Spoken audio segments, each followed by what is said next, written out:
Assalamualaikum warahmatullahi wabarakatuh. Selamat pagi anak-anak ibu.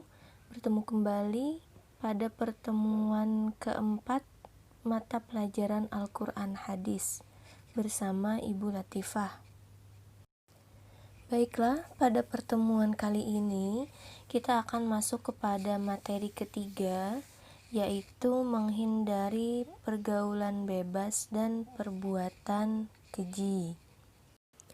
Sebelum masuk kepada materi pembelajaran, Ibu ingatkan kembali anak-anak Ibu untuk berdoa agar apa yang kita pelajari hari ini menjadi ilmu yang bermanfaat. Apa sih yang muncul dalam benak kalian ketika kalian mendengar kata pergaulan bebas?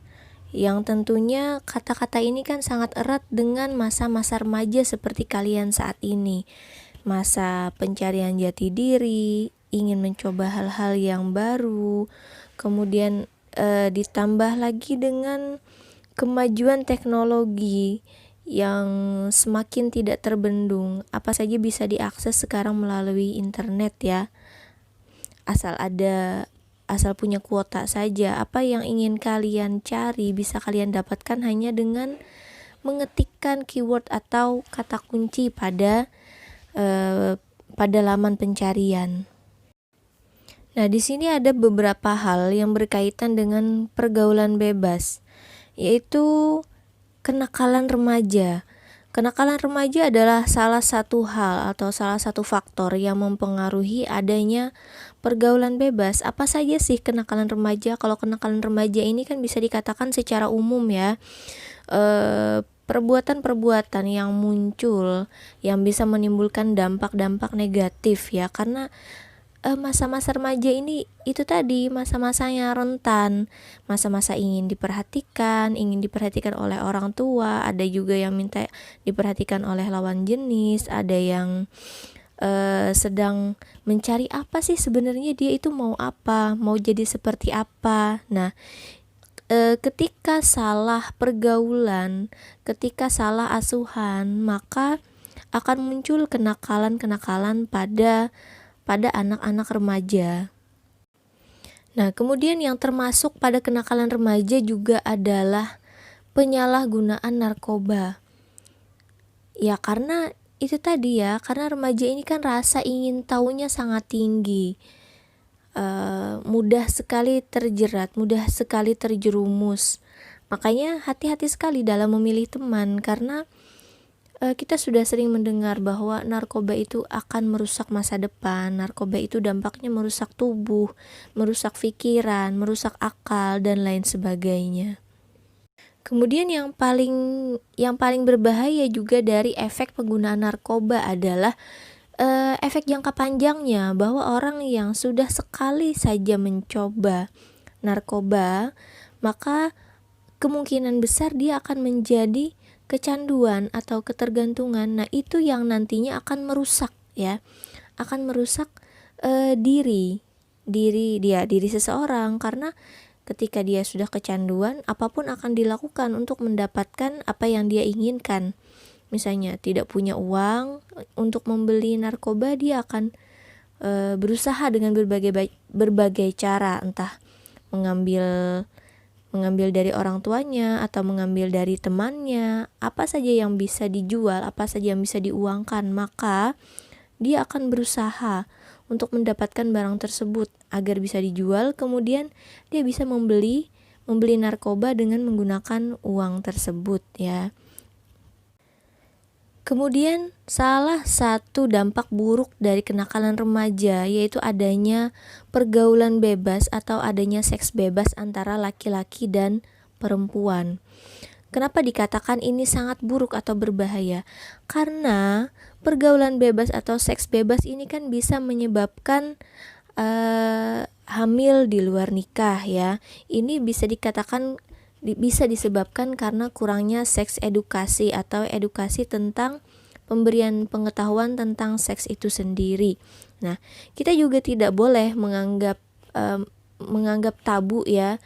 Memang itu bukan hal yang tabu, bahwa anak-anak seumuran kalian kan sudah tahu ya, sudah tahu apa itu proses reproduksi, Kemudian kalian juga sudah mulai mengenal bagaimana perasaan ya, perasaan ketertarikan antara lawan jenis satu sama lain, laki-laki dan perempuan ya. Dalam hal ini, kurangnya seks edukasi juga mempengaruhi penyebab munculnya berbagai macam kejadian yang dipengaruhi oleh pergaulan bebas dan seks bebas ya. Karena mereka tidak tahu, karena mereka tidak menyadari bahwa dampak atau akibat yang ditimbulkan dari perbuatan seks bebas itu akan menjadi sangat besar dan sangat berpengaruh pada kehidupannya di masa yang akan datang atau kehidupan selanjutnya. Nah, setelah tadi kenakalan remaja, narkoba, kemudian seks bebas, yang paling berbahaya dari tindakan-tindakan tadi akan memunculkan yang namanya tindakan kejahatan. Misalnya ya, orang yang sudah kecanduan narkoba tadi, dia akan melakukan pencurian, entah dengan cara yang masih tidak membahayakan sampai dengan cara yang membahayakan orang lain. Kemudian seks bebas tadi ya, misalnya terjadi antara laki-laki dan perempuan, kemudian yang perempuannya hamil, tetapi yang laki-lakinya tidak mau bertanggung jawab, maka bisa jadi akan muncul tindakan kejahatan yang mengiringi hal tersebut. Ya mungkin kalian juga tidak asing ya mendengar atau membaca berita tentang pembunuhan misalnya, ya karena dia tidak ingin bertanggung jawab, atau mungkin karena dia panik waktu itu tidak tahu apa yang harus dilakukan, atau misalnya si perempuannya karena laki-lakinya tidak mau bertanggung jawab, bisa jadi dia melakukan aksi bunuh diri ya. Kemudian ada yang kabur dari rumah, atau ya apapun, segala tindakan-tindakan yang pada akhirnya membahayakan orang lain atau membahayakan dirinya sendiri. Dalam Al-Quran ada surah Al-Isra ayat 32 yang berbunyi, A'udzubillahi minasyaitonirrajim, wala taqrabuz zina innahu kana fahisyatan wa sa'a sabila. Artinya, dan janganlah kamu mendekati zina, sesungguhnya zina itu adalah suatu perbuatan yang keji dan satu jalan yang buruk.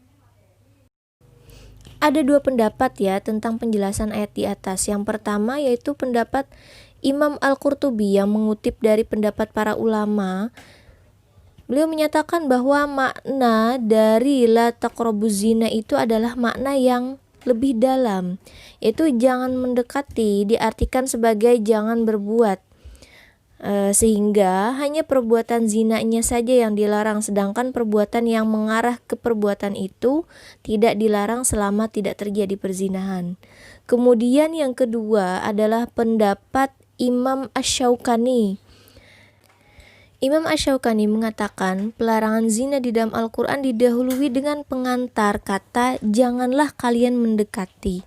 Nah, pengantar ini menunjukkan bahwa segala kreativitas budaya yang mengorientasikan perilaku manusia menuju kemungkinan perzinahan tidak diperkenankan atau diharamkan oleh Allah.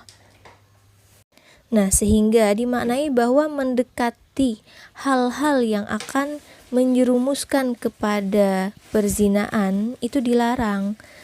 Banyak sekali bentuknya ya, seperti berkhaluat, berdua-duaan antara laki-laki dan perempuan yang bukan mahram di tempat yang tersembunyi atau di tempat yang sunyi, kemudian mengumbar aurat, tidak menjaga pandangan mata, pikiran, dan hati yang kotor. Selanjutnya ada surah An-Nur ayat 2, Az-zaniyatu waz-zani fajlidu kulla wahidin minhuma mi'ata jaldah wala ta'khudhukum bihima ra'fatun fi dinillahi in kuntum tu'minuna billahi wal yawmil akhir wal yashhad 'adzabahuma ta'ifatum minal mu'minin. Artinya, pezina perempuan dan pezina laki-laki deralah masing-masing dari keduanya 100 kali, dan janganlah rasa belas kasihan kamu kepada keduanya mencegah kamu untuk menjalankan hukum agama Allah. Jika kamu beriman kepada Allah dan hari kemudian, dan hendaklah pelaksanaan hukuman mereka disaksikan oleh sebagian orang-orang beriman. Nah, ayat tadi menjelaskan tentang pelaku dan tata cara menghukum bagi pezina ya, baik itu yang sudah menikah ataupun yang belum menikah. Nah, untuk orang yang belum menikah, hukumannya 100 kali cambukan dan pengasingan, itu menurut jumhur ulama. Akan tetapi menurut Imam Abu Hanifah, sanksi pengasingan itu tergantung pendapat imam atau pemerintah setempat ya. Nah, kemudian yang kedua, bagi orang yang sudah menikah, maka zina itu hukumannya adalah dirajam atau dilempar dengan batu.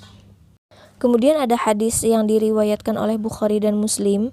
Haddatsana Sa'id bin Ufair qala haddatsani Laits haddatsana Uqail an Ibnu Syihab an Abi Bakrin an Abdurrahman an Abi Hurairah radhiyallahu anhu qala qala Nabi sallallahu alaihi wasallam la yazni az-zani hina yazni wa huwa mu'min ولا يشرب الخمر حين يشرب وهو مؤمن ولا يسرق حين يسرق وهو مؤمن وزاد في رواية ولا ينتهب نهبة يرفع الناس إليه فيها أبصارهم حين ينتبهها وهو مؤمن. Artinya, kami telah diceritakan oleh Sa'id bin Ufair dari Lais, dari Uqail, dari Ibnu Syihab, dari Abu Bakar, dari Abdurrahman, dari Abu Hurairah radhiyallahu anhu, bahwasanya Nabi Muhammad sallallahu alaihi wasallam telah berkata, tidak akan berzina seorang pelacur di waktu berzina jika ia sedang beriman, dan tidak akan minum khamar di waktu minum jika ia sedang beriman, dan tidak akan mencuri di waktu mencuri ia sedang beriman. Dalam riwayat lain ditambahkan, dan tidak akan merampas rampasan yang berharga sehingga orang-orang membelalakan matanya kepadanya ketika merampas sedang ia beriman. Maksud hadis di atas adalah tentang keimanan ya. Artinya orang-orang yang beriman tidak akan melakukan perbuatan-perbuatan yang keji seperti berzina, kemudian minum khamar, mencuri, atau merampas harta yang dimiliki oleh orang lain. Karena iman yang dimiliki itu seyogianya akan mencegah manusia dari perbuatan yang keji dan perbuatan yang mungkar. Jadi intinya adalah keimanan kepada Allah, keimanan kepada Allah yang akhirnya akan menghindarkan manusia dari segala perbuatan keji dan perbuatan mungkar. Kemudian bagaimana sih caranya agar kita bisa menghindari pergaulan bebas dan perbuatan keji? Yang pertama, jangan melihat aurat atau sesuatu yang tidak pantas kita lihat ya. Walaupun pada dasarnya pembahasan tentang aurat itu bermacam-macam. Ada perbedaan pendapat ya dalam menentukan batasan-batasan aurat itu lebih luas lagi nanti pembahasannya. Nah, baik itu melihat secara langsung ataupun tidak langsung. Lalu pertanyaan yang muncul adalah, lalu bagaimana Bu misalnya ketika di jalan kemudian berpapasan dengan orang yang berpakaian serba mini ya. Ya tinggal kitanya aja bisa mengendalikan pandangan ya, karena yang namanya punya mata kan tidak mungkin kita menutup mata, dan tidak mungkin juga kita mengendalikan orang dalam berpakaian. Jangan melihat secara langsung ataupun tidak langsung. Kalau tidak langsung misalnya melihat dari foto atau video atau membaca hal-hal yang bisa mendatangkan hawa nafsu. Nah, kemudian yang kedua, jangan mendengarkan hal yang mendatangkan hawa nafsu ya, sama dengan melihat dan mendengarkan ya. Kalau misalnya video kan bisa ada audio dan visualnya. Video-video yang tidak semestinya dilihat, video-video yang tidak semestinya ditonton ya. Maka hindari hal-hal tersebut. Kemudian selanjutnya, jauhi pergaulan bebas. Pergaulan bebas seperti apa? Nah, di sini kita harus membatasi yang namanya pergaulan ya. Apakah tidak boleh berteman antara laki-laki dan perempuan? Boleh-boleh saja. Justru kan kita harus punya banyak teman ya. 1000 teman itu kurang, tapi satu musuh itu terlalu banyak. Nah, akan tetapi yang perlu diperhatikan adalah dalam memilih teman. Artinya pilihlah teman yang bisa membuat kamu punya energi positif. Jangan jangan terlalu bebas. Ya namanya laki-laki dan perempuan kan bisa saja berteman, tapi jangan sampai yang duduknya terlalu berdempetan atau bahkan colek-colekan, pegang-pegangan, rangkul-rangkulan. Nah, itu kan sudah mengarah ke pergaulan bebas. Maka jadikan pertemanan itu adalah pertemanan yang positif, pertemanan yang baik.